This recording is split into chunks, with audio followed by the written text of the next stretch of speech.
Jedi have the same religion, that they would have the same, or at least fundamentally similar, beliefs, morals, and principles. However, this is not the case.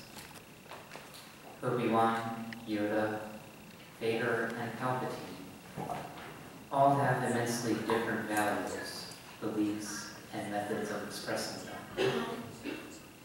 And intentional or not, these Jedi Masters all influence Luke on his spiritual journey. Luke's initial mentor is Obi-Wan.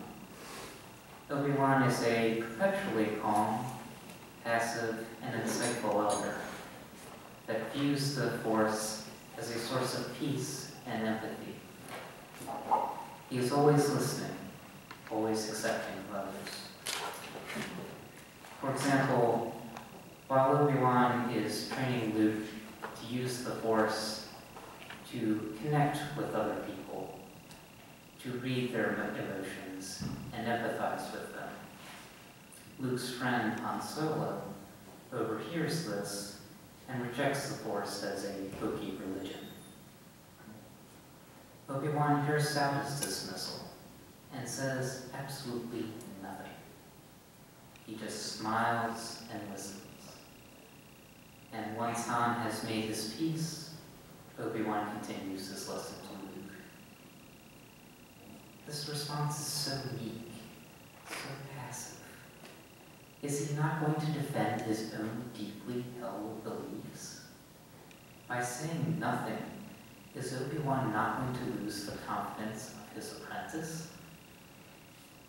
Well, sometimes actions speak louder than words, even if that action seems like nothing.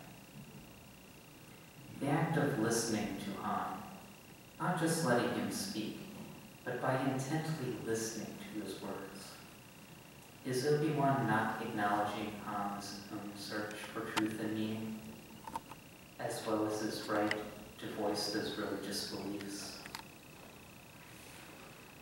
By not dismissing or trying to convert Han to the Force, Obi-Wan is accepting of him and his views. This acceptance not only deepened the respect and camaraderie between Han and Obi-Wan, but it was also a lesson that Luke took to heart and proved vital in his efforts to save the day. Luke's second and sadly final mentor was the eccentric Jedi trainer Yoda. It was through Yoda that Luke delved into the philosophy of the Force. Why master it? What is it used for? What are the light and dark sides of the Force?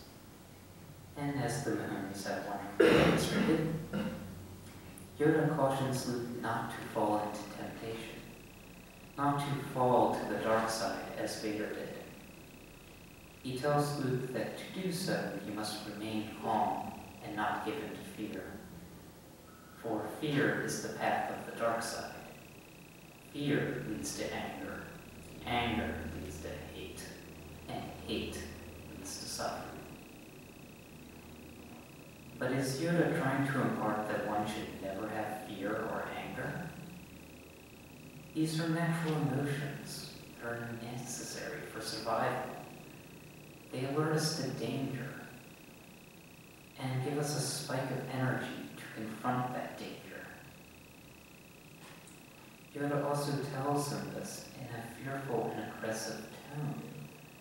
He pushes Luke to his limits and goes so far as to sink Luke's plane into the swamp in order to keep him training. Is this not hypocritical?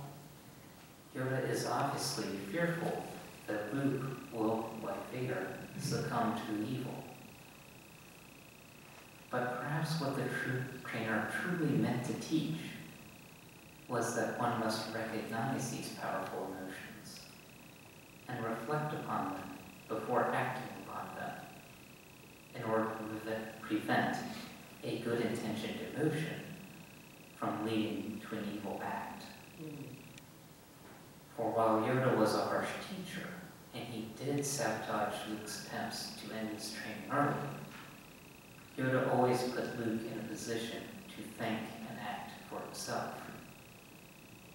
Yoda may have been the teacher, but it had to be Luke that determined what the lesson was learned.